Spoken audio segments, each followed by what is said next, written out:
Hi, friends. Thank you, NSCS Scholars, for joining us this evening or this afternoon, depending on where you're located. We're really excited to talk to you and have a conversation about Teach for America's approach to diversity, equity, and inclusion. My name is Darin.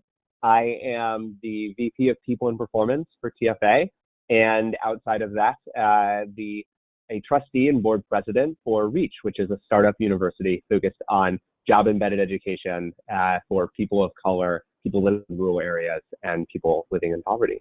I started out my career as a Teach for America corps member in New Orleans. Shortly after Katrina, I came to the city and wanted to be part of the rebuilding of the education system. And I've found my home in educational equity, and I'm just so excited to talk with you all and talk with Dr. Barbara Logan Smith, who I'm going to introduce in just a moment, about systems change and diversity, equity, and inclusion, and how we can make our world a better place, and things that you all might want to have on your mind as you seek to build a career. So Dr. Logan Smith is our Chief of Equity and Belonging at Teach for America.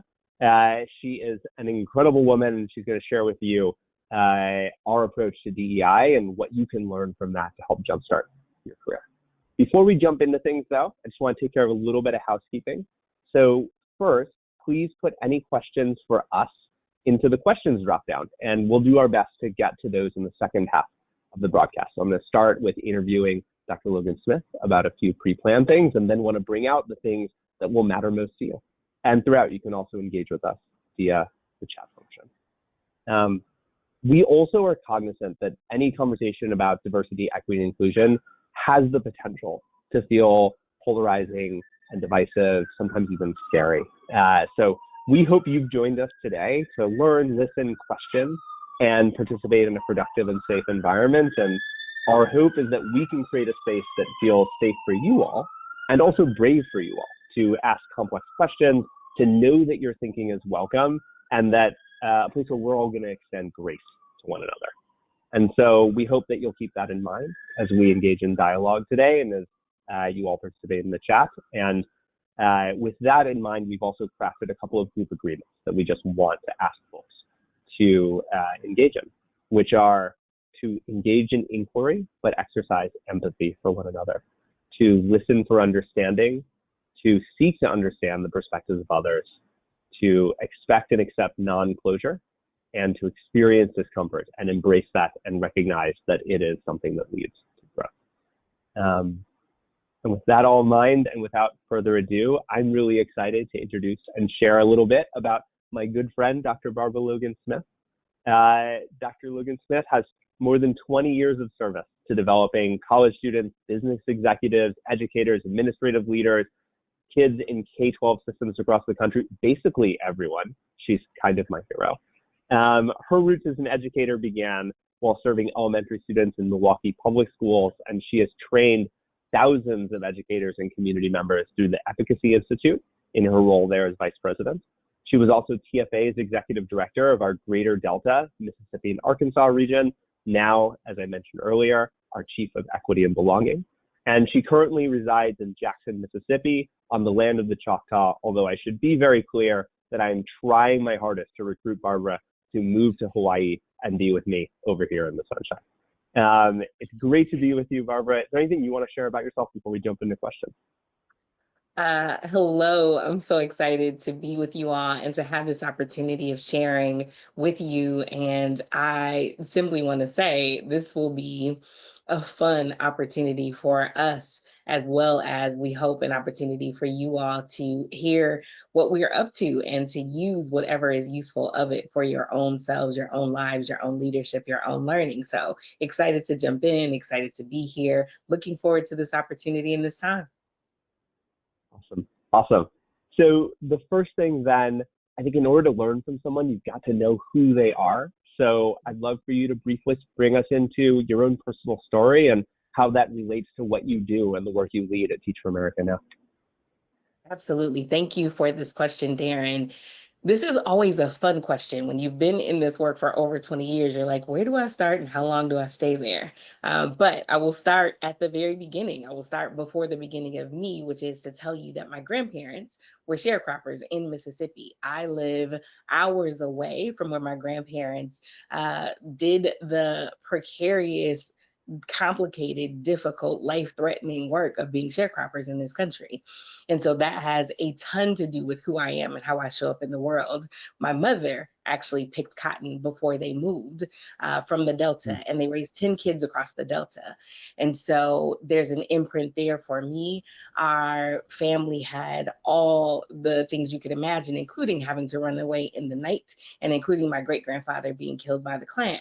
And so that is like a very important understanding of, if you understand that, it helps you understand who I am and what I'm up to in the world. My parents, as a result of the way that my grandparents lived, my parents, both of them actually, were activists and educators and spent their lives, are continuing to spend their lives really trying to help and build an understanding of what is possible when you believe in people and get the stuff out of the way that interrupts their brilliance.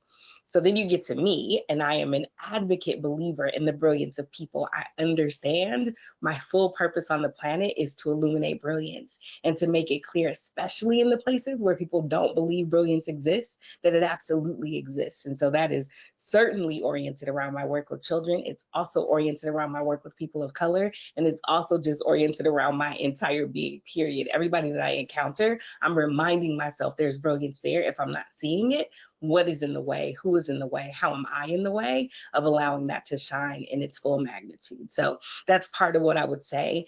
Darin told you some of the other things, the technical things, right? Like I taught in Milwaukee Public Schools. I had the benefit of being around children who were believed to be students who would not achieve, and we were able to have them produce like crazy. Those students who were in the poorest zip code of Milwaukee Public Schools were able to perform so well, actually, that the gifted and talented schools started poaching our kids before it was time to take the fourth grade test. They did so well on the third grade test. But not only that, we figured out in that building how, in spite of so many things that were in our kids' way, so many things that were wrong in how the society was set up and oriented, we figured out how to still help kids excel. And I figured out that even if you could make that happen, it didn't mean that something didn't need to happen immediately with those systems. Because if they were doing well in school, it didn't mean that they weren't subject to eviction. If they were doing well in school, it didn't mean that they weren't dealing with food insecurity. If they were doing well in school, like there were still a ton of other things that were interrupting their possibilities. And so got really excited about helping people do the work on the education side and helping to draw the links between how and why that's insufficient. It's necessary. We have to do it. And in and of itself, it's not going to change all that's wrong in the world. And so that is part of how I orient to this work. Came back to Mississippi. That's what my mother says. She tells people Barbara went home. I never actually lived in Mississippi, but I've been here for 7 years. Came back to see if I could help affect the kind of change in the place that didn't do right by my grandparents, so it would do better by the kids of today. And then had an opportunity to step into this role and to lead equity and belonging work for our organization more broadly across the entire enterprise and for a set of intersecting communities. So I am responsible to the children that we serve. I am responsible to the communities and families and parents that we serve. I am responsible to our staff, and I'm responsible to our network, which we hope you will become members of. I'm responsible to the core members and alumni who make the decision to invest in the learning and leadership of children. I'm responsible for making sure that our systems are working in ways that actually work for our people. And I'm responsible for making sure we are paying attention to the degree to which what we are up to is actually helping to influence what's also going on in those systems I named before, those systems that are interrupting possibilities for kids all over the country. So that's longer than I intended it to be, but not as long as it has been before. That is who I am, and I'm excited to be here with all of you. Thank you for sharing that. And in particular, I just want to express gratitude. It's a big thing to get in front of a lot of people who you don't know and talk about your family's experience with sharecropping, with the Klan, with the inequity that you all have suffered. I appreciate you opening up in that way, Barbara. There's one thing in particular that you said that I really want to key on, which is that you see your role as helping to bring out the brilliance of people. And, I certainly know a thing that we both share is a belief that all people are brilliant. The brilliance is equally distributed across people in our country, and that it's bigger systems that prevent them from expressing that. And I'm curious to ask you, sort of, what have you learned? What have we learned as an institution about how to help people from all backgrounds, all heritages, all communities be able to express their brilliance and thrive? Because I can imagine that that's something that's very top of mind for the scholars here as they think about, entering the workforce and the roles that they want to be in. There's a lot in this question, Darin, and so I'll jump in. And if there are pieces of what you asked that I don't get to, please do name those. And to our scholars, please also add questions and thoughts that you're having, or things that I don't get to in this answer to the chat, and we'll be sure to address those. What's top of mind for me, Darin, is assumptions that people make. And so one of the assumptions that interrupts people shining is that it has to look like this, sound like this, be written like this, be delivered like this in order to be valid. Now, I have a doctorate. It means I'm very clear about the King's English and how those things have to be written down in order to be considered academia, right? And sufficient and appropriate for that. And also, I'm aware that there are times when people are shining and demonstrating in all kinds of ways what they are capable of doing. But if it doesn't fit in the box we already created, then we deem it not good. We deem it not sufficient. We deem it not enough. And so I think part of the work really is figuring out, what are people able to do? What is the asset-based understanding of who people are and what they're contributing in the moment? And if they want, and it will be necessary for them to thrive in the world, how do we help them use what they already have in building capabilities to do it in the ways that other people do? I am a fan of folks being able to express themselves in many different ways. Who I am and how I speak when I'm with my friends is aligned with who I speak and who I am and how I speak now. And it's also different because this audience is different and what I'm up to in this conversation is different. And so how do we make space to get outside our assumptions of what smart looks like, sounds like, dresses like, behaves like, how much money smart has, which language smart learned to speak first? How do we get outside of that and into the space of understanding our people are capable of brilliance, as demonstrated by the fact that they learn to do one of the most complicated things in the human experience, which is learn to speak a human language. If you're able to do that by the time you're 3 or 4, what you have actually demonstrated is that there's nothing wrong with the dendrites and axons and synaptic, like all of that stuff in there works. And if it can learn that thing, it can learn other things too. And if you're not learning it and you're not shining in this context, the question has to be, what is it about how I set up this learning experience that's interrupting your possibility? What is it about how you've learned to work and engage in spaces like this that doesn't translate? And how do we use what you have been able to do to translate into these spaces? But the shorter version of the answer is, it really comes down to recognizing that the brilliance is there. And if I could get outside of whatever constructs or criterion I've created that can often be exclusive, if I can get outside of that, then I can figure out what you already know and can already bring to the table and figure out what is possible to make those things meet versus make you subscribe to and be the thing I already decided. And you find out all the time, like there are several experiments that have been done where engineers are less capable of doing a thing than children because they're not operating with the assumptions that it has to look like this or be this way. And so that's the first thing that comes to heart and mind when you ask that question. I love that. Both the idea of clearing away the assumptions and allowing us to see the world as a blank canvas, and that being necessary for people to feel like they have the room to express their brilliance, as well as what you said around authenticity. And just to play back, what I heard was, you show different pieces of yourself in different situations, and none of them are inauthentic to who you are. They all are you, Barbara, or you, Dr. Logan Smith. And they're going to be a little bit different. The way you're presenting yourself right now is different than the person you present when you're with your family, is different than the person you present when you're at a board meeting. And I'm curious, I'd love to know your perspective. Like, what does it look like to create the room for people to move through being those different selves and still feel like they're all showing authentic pieces of themselves versus feeling pressured to play a part that's less who they really are? So I think a couple things are there in this question, and it's part of the work that we're up to at Teach for America, Darin. Part of it is getting very clear about whatever you have determined to be the values of the organization and whatever you have determined to be the criterion for success in that place.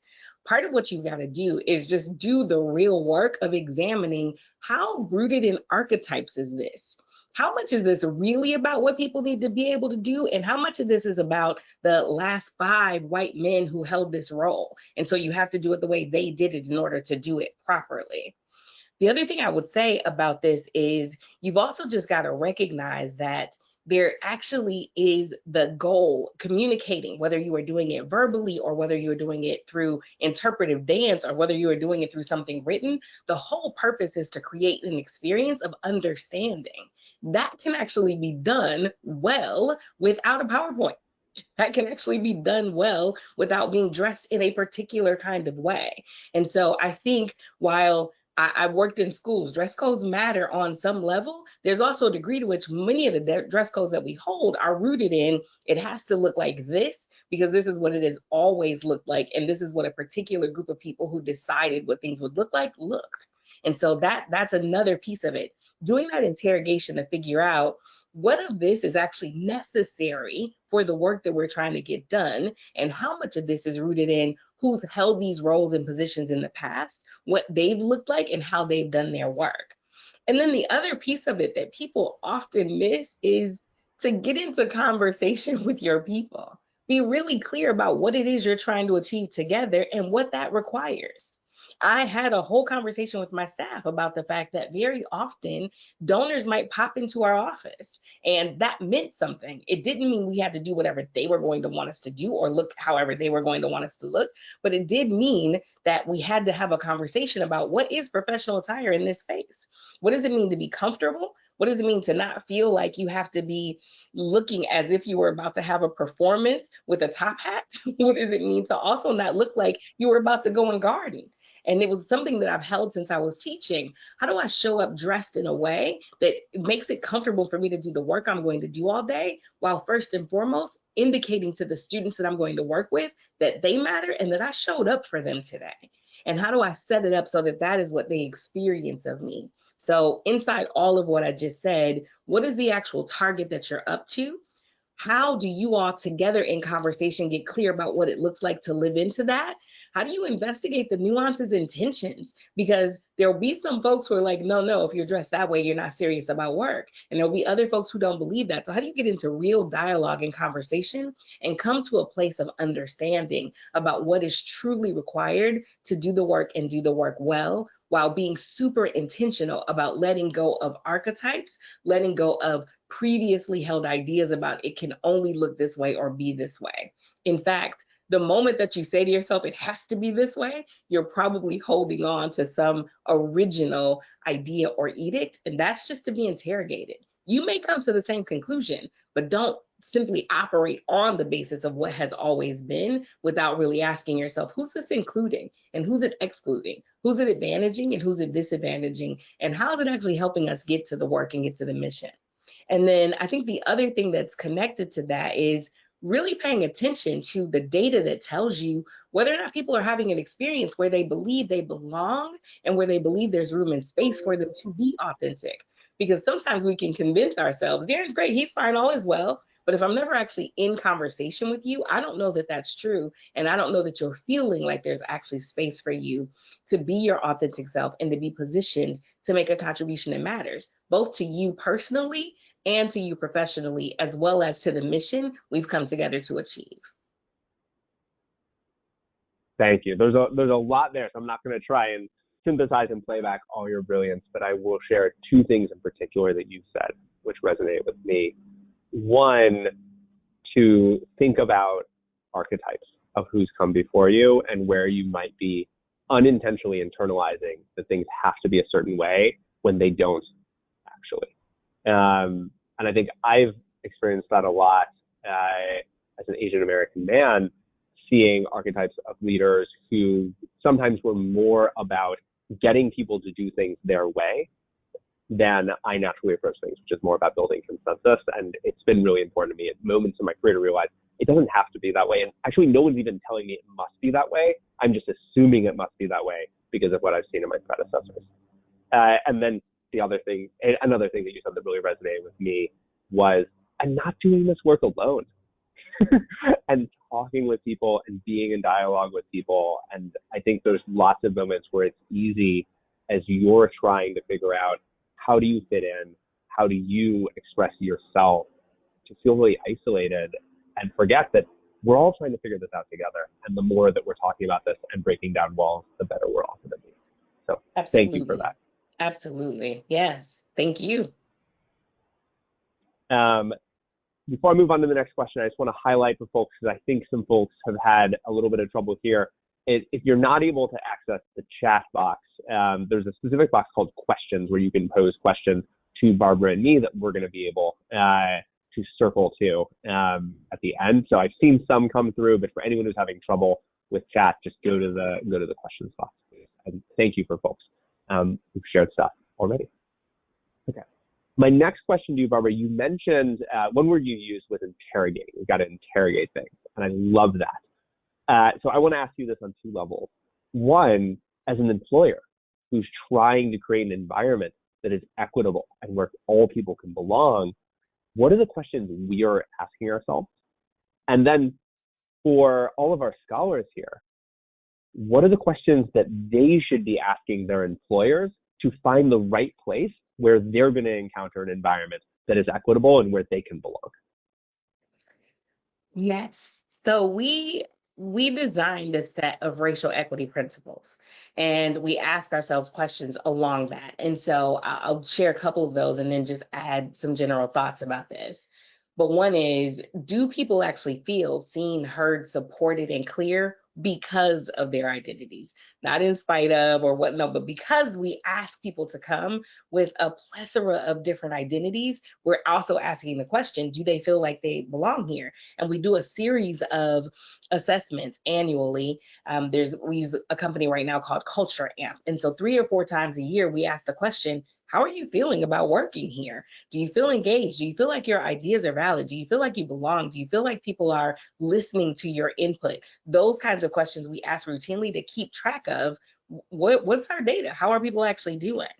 We also do the question of how are we working in communities? How are we taking this work of creating racial equity outside ourselves? We showed up because we want to be a great organization, but mostly we showed up because we're trying to have an impact for children out in the real world.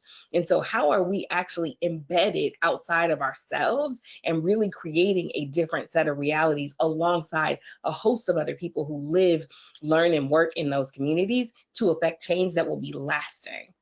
The other kind of thing that we ask ourselves is, are we operating with humility? And we've learned over time that as much as we've learned, we've been in this business for 30 years, but in 30 years, there's a ton that we've learned and there's so much more that we don't know yet.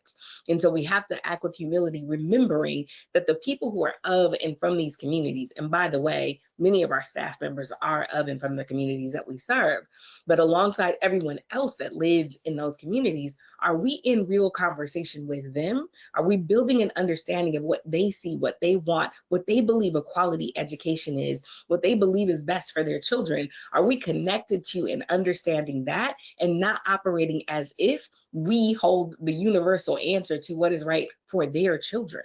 That would just be an awful way for us to be orienting. And so we're consistently asking the question, how are we showing up with and for the community? And we're designing new metrics to be able to assess the degree to which the community says, yes, you are doing that well. So that we're, again, not operating in hubris, thinking we have all the answers.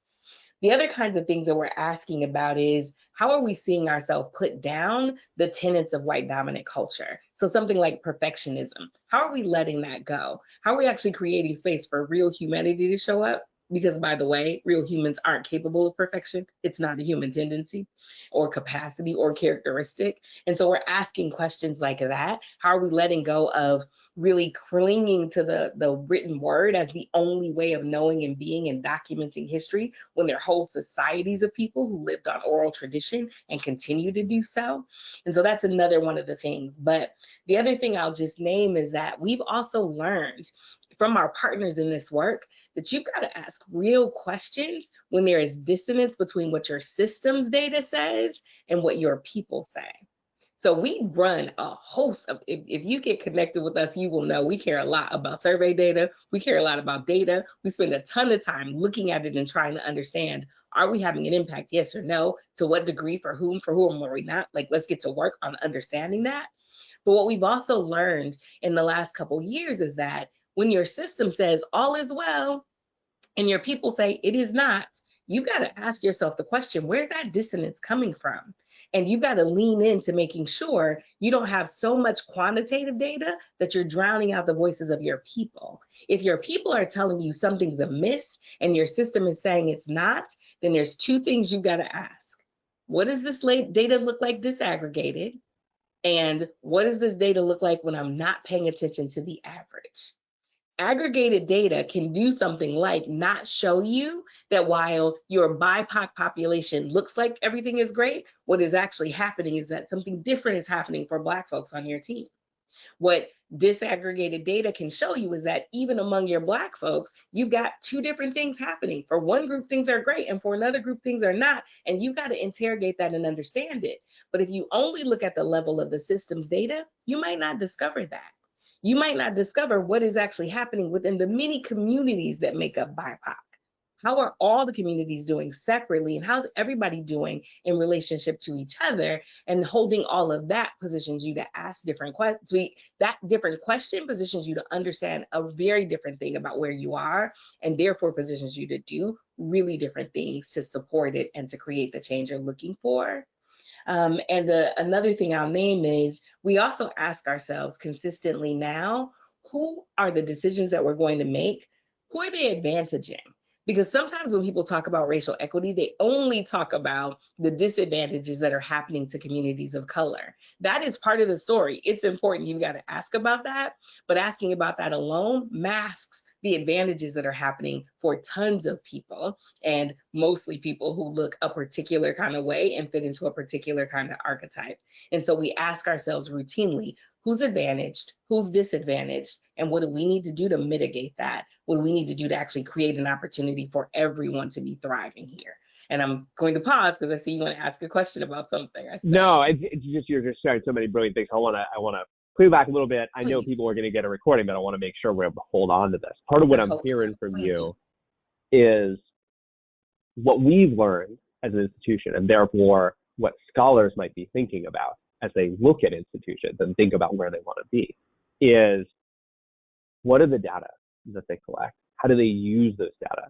Is that actually used to shape decisions or just to justify decisions that are already going to be made? When those decisions are made, for whom are they seeking to benefit?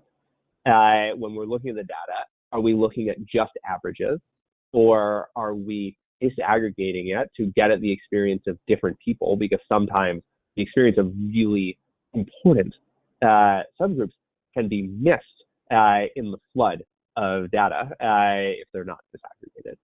And like a lot of that's around quantitative data, but how are we listening to the qualitative experience of people? And something you said, which I find really resonated, is if your systems data is saying one thing, but your people are saying something else, then something's wrong with how you're constructing the system and what the data are that you're looking to. And are organizations dismissing people's experiences or valuing their experiences? Those are just some of the things I hear you say, but I wanted to try and pull those out because I think for scholars who are thinking about starting their own organizations, that's great for them to have in mind. And for scholars who want to join existent organizations, these are some things to think about and look for. Yes. No, absolutely, Darin, and thank you. Thank you for doing that. I get excited, so I appreciate you helping to crystallize the points and pull them out.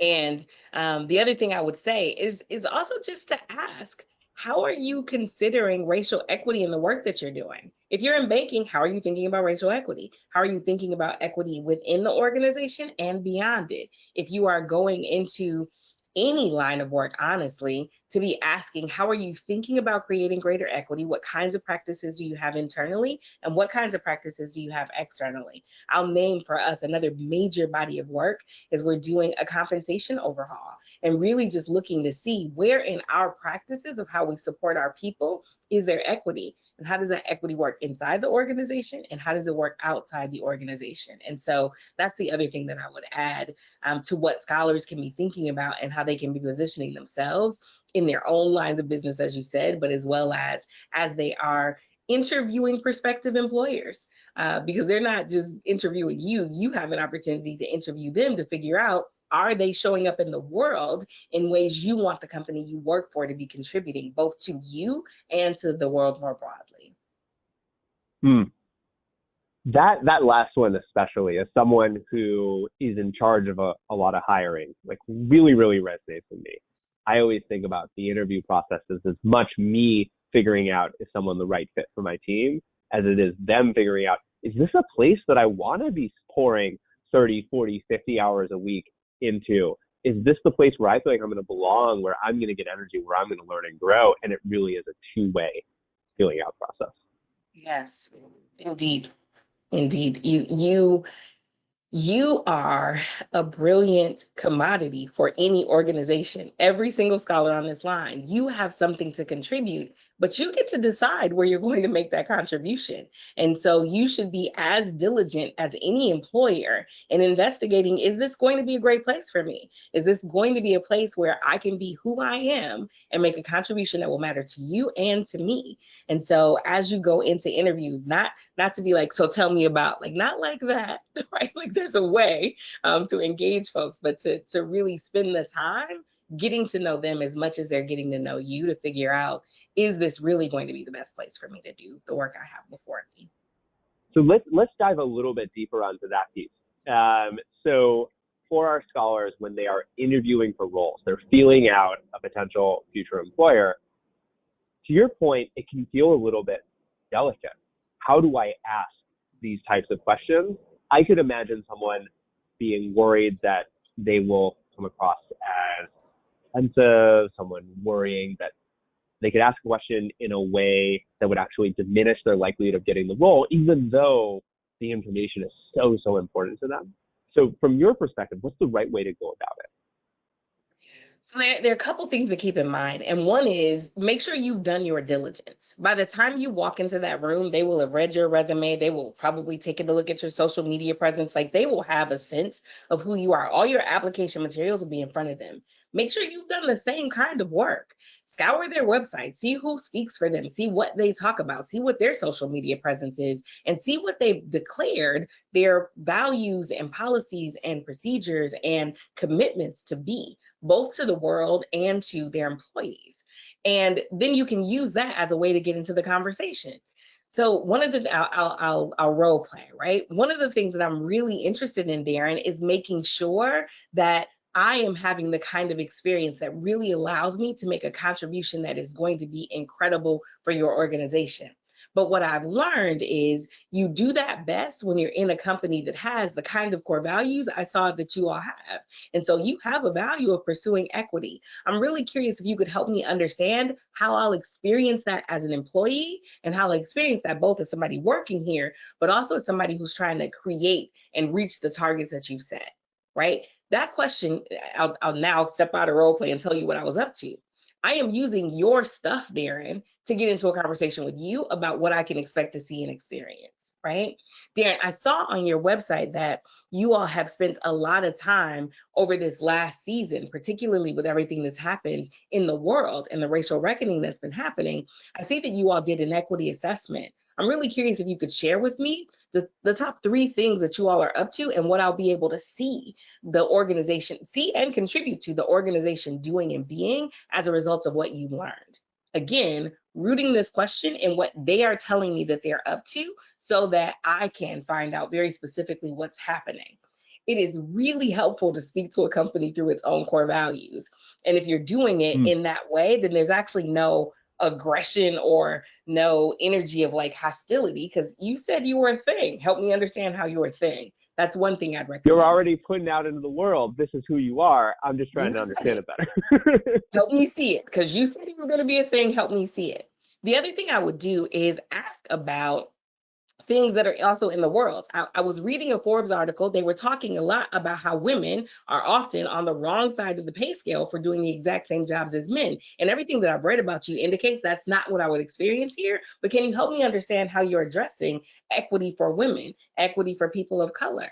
I've been reading and seeing a ton of things in the world about how some organizations have created employee resource groups so that folks have an opportunity in identity-like spaces to talk about experiences that they're having, things that are going on. Can you tell me about your offering of such things in the organization, right? So you're finding those kinds of things that make it easier for you to be seen, celebrated, and supported, figuring out where and how they've talked about that, and connecting that as a way to get into the dialogue and conversation.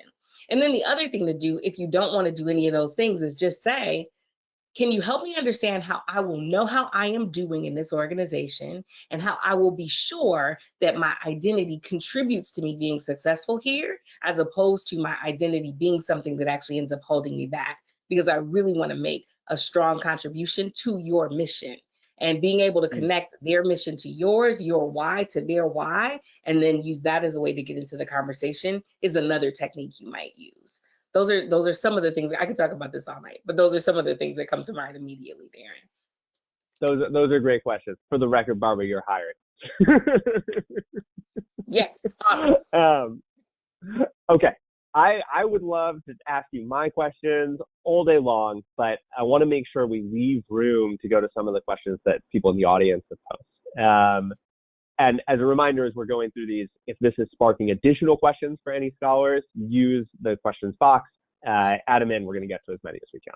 So I want to start with a question from Nicholas V. So he says, to the point about surveys and data collected, are there questions we can ask during the interview process or during our first 30, 60, 90 days to ensure the company we're considering for employment is a good fit? We've talked already some about the interview process, but I'm curious, what do you think about the 30, 60, 90-day period? What are things you encourage people to ask or be looking for? So one is to make sure that there actually will be an opportunity for you to be having performance review kinds of conversations frequently. And so 30, 60, 90 days are actually incredibly great checkpoints to be able to say, in 30 days, can we have a conversation about how I'm performing? Because what I want to understand is whether there is dissonance between what I believe is hitting the target and what you believe is hitting the target. So one, even before that, can you help me be really clear about what you're looking for? Not because I want you to tell me step by step what to do, but because I want to make sure we are aligned on what it is I am up to and producing. And then I can figure out the pathway and figure out where I need help and support to get that done, and or I can just go execute. But you never want to be confused about the outcome somebody is asking you to produce.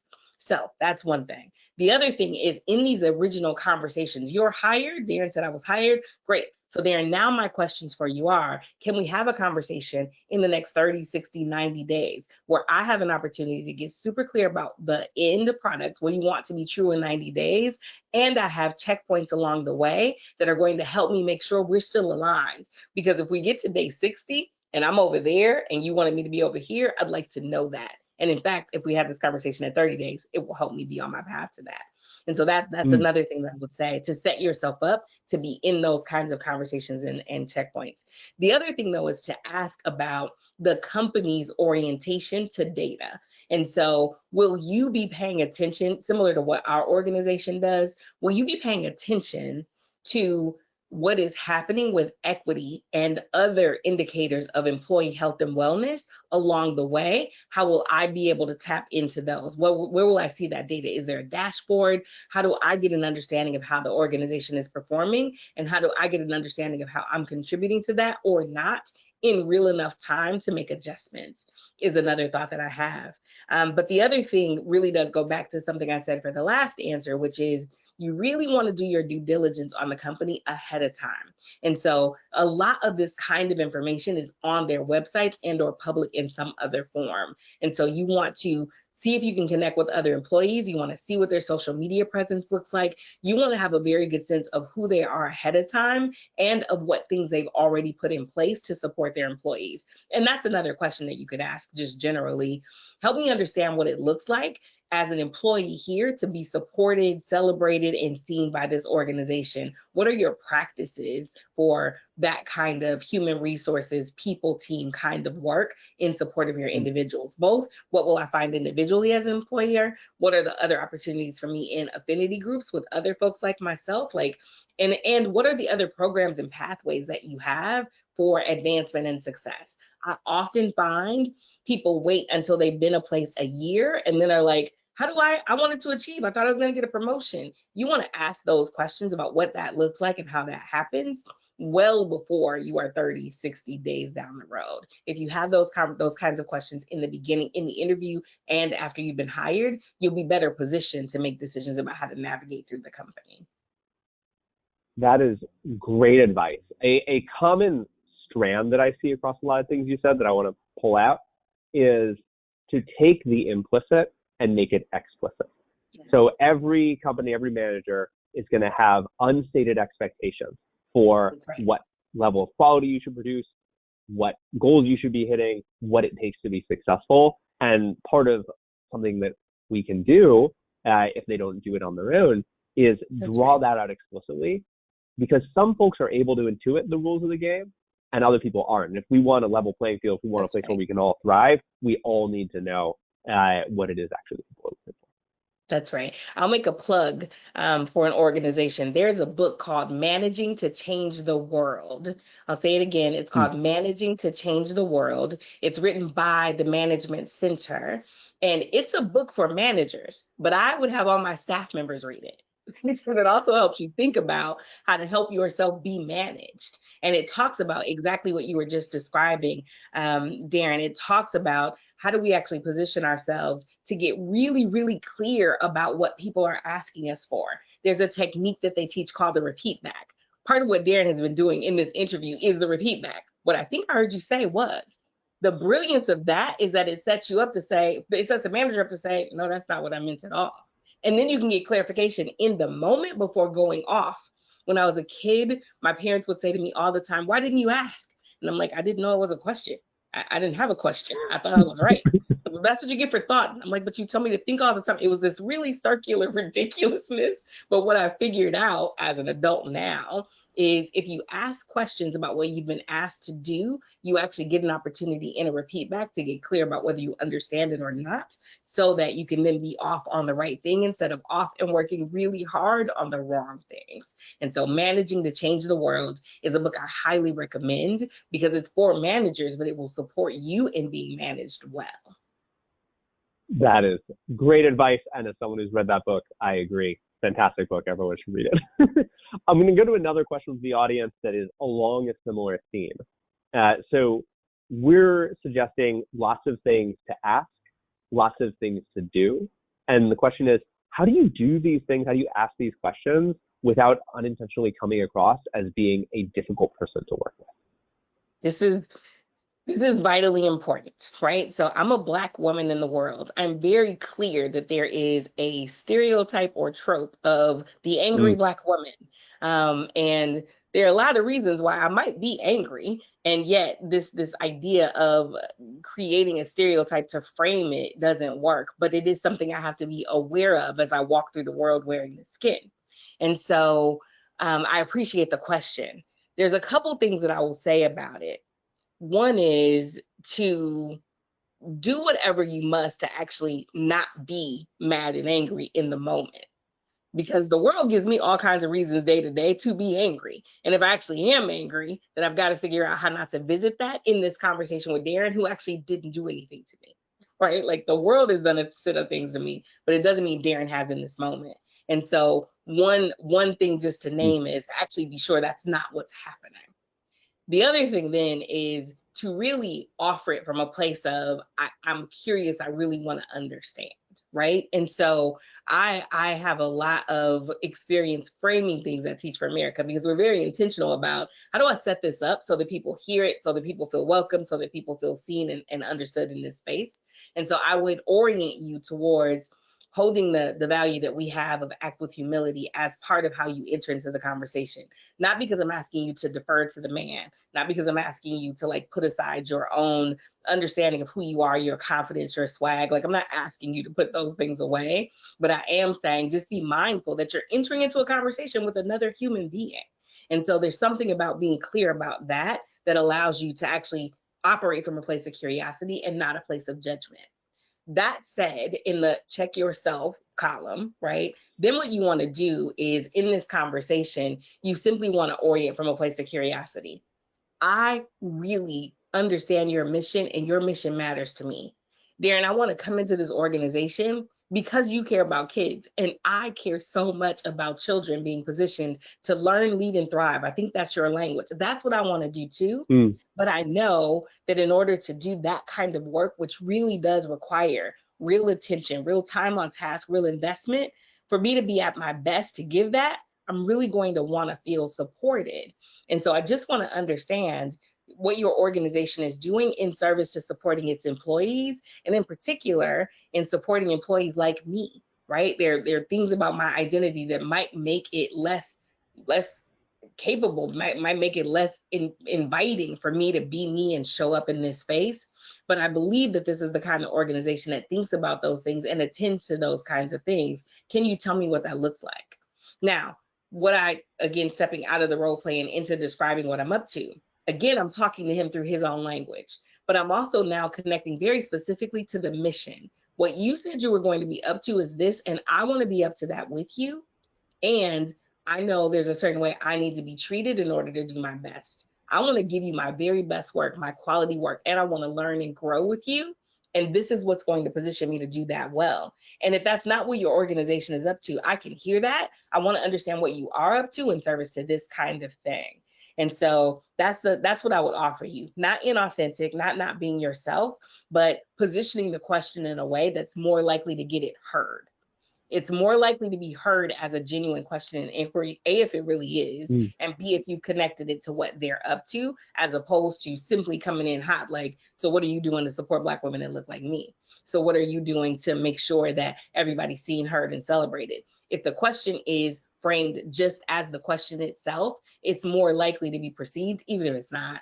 It's more likely to be perceived as antagonistic or as somebody who's like not really going to be somebody that can play on the team, somebody who will be difficult.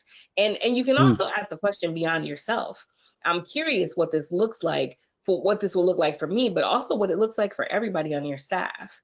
I am known for showing up at meetings about rural regions and native regions. People understood it when I showed up at meetings about rural regions. I was running one. But they didn't understand it when I showed up at meetings or about native regions. But I care about that because I care about whether or not the company is up to equity more broadly than just whether or not equity was working for me. And so that's the other thing that I would offer. Ask the question for yourself, but also ask the question in terms of, if I want to work at a place that does this. Is this something that you're up to? And honestly, if the answer is no, that probably isn't a place you want to work because it's not going to be situated to support you. I love that.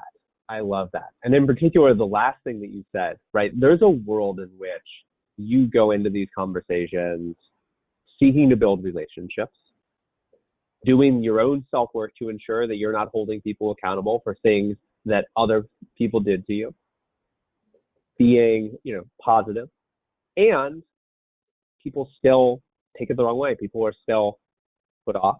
People still think you're difficult. And that's an important thing to know because y'all, as Barbara said earlier, like you are a precious commodity. We are in a market right now where talent holds all the chips. Every organization is fighting to get quality people like y'all. And it's important for you to know if this is an organization that's telling me it's not the type of place that matches my values, walk and find a place that is, because our lives are too short to spend time investing in places that aren't going to treat us well? I will use an analogy that's on my mind. I told you that we live in Jackson. Darin's trying to get me to move to Hawaii. In this moment in time, it is a seller's market. If I sell my house right now, I'm very likely to get more than asking for it. There was a point in time when it was a buyer's market. That's when I bought my house because it was a good time for sellers. That's the analogy I have for what you just described, Darin. We're no longer in a place where employers hold all the chips. There are tons of jobs available in this moment for folks who are in your position. And so don't treat yourself as if you've only got one shot at one thing. That just isn't true. There was a point in time where it might have felt true. It is so not true in this moment. And so make sure that the choice you are making of who you are going to invest your hours with, your waking hours in a day, which means that's time that you're not spending with your family. That's time that you're not spending taking care of yourself. If you're going to make that kind of investment, be sure that that organization is ready to invest back in you. And you're not wrong for wondering about that or wanting to know whether or not that is going to be something you'll experience. Absolutely. Absolutely. All right. We've got time for maybe one or two more questions. I want to try and get to as many as possible. So I love this question. I'm not going to read the person's name out loud because I don't want to push you out there. But someone asked, how can I overcome stressing when my supervisor's there? When no one's looking, I am a pro at my job. When my supervisor's there, I sometimes make beginner mistakes. Yes. So there are a couple of things happening here in my estimation. Now, I've got an undergraduate degree in psychology, which literally means I can do nothing with it. Like I can't actually make any diagnoses. I can't write any prescription. Like I can't do much with it, but it does help me understand human beings a little bit better. And so there's a way in which your question might actually be connected to this idea of something called imposter syndrome, where you believe that you belong in the room and that you have the skill sets. In fact, you had to have something or you wouldn't have been in the room, but you've gotten into the room, but you haven't gotten the question out of your head about whether or not you actually still belong there. And so I just want you to know, you're not alone. Lots of people experience it, and not just when they're coming out of college going into their first or second role. Some people experience it even as they're stepping into brand new roles. And it's not happening all the time. Sometimes you experience it in one place and not in another, like you're describing. By yourself, I'm on it, I got it, I know what I'm up to. Somebody in the room watching, oh no, oh wait, now I don't know how to do anything. So just want to make the connection that I see you, I understand what you're talking about. It's an experience that I've had, and it's an experience that people I love have had. And so, one, there's nothing wrong with you that you're having this experience. Felt important to say that. Maybe you didn't need that. And on to my suggestion. A couple things are there for me about this. And one of which is you have to stop deifying your supervisor. We have a way as human beings of putting whoever is in charge on pedestals and telling ourselves that those people are perfect, which comes all the way back to perfectionism and all the way back to a dominant culture ideal that there's a perfect way to do anything, which is not real.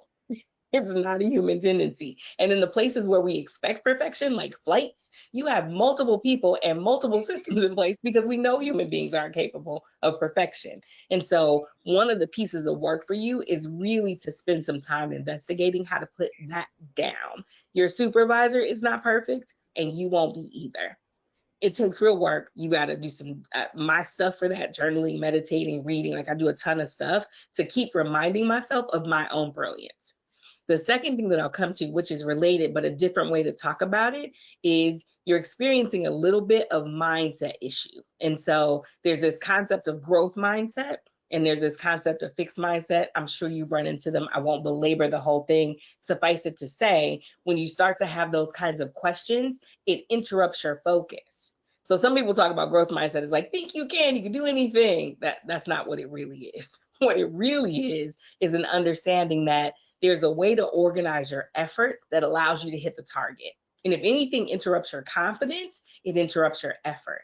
And so you really got to get centered back in on the effort. When your supervisor is there, try not to see them and try to actually stay focused on the task.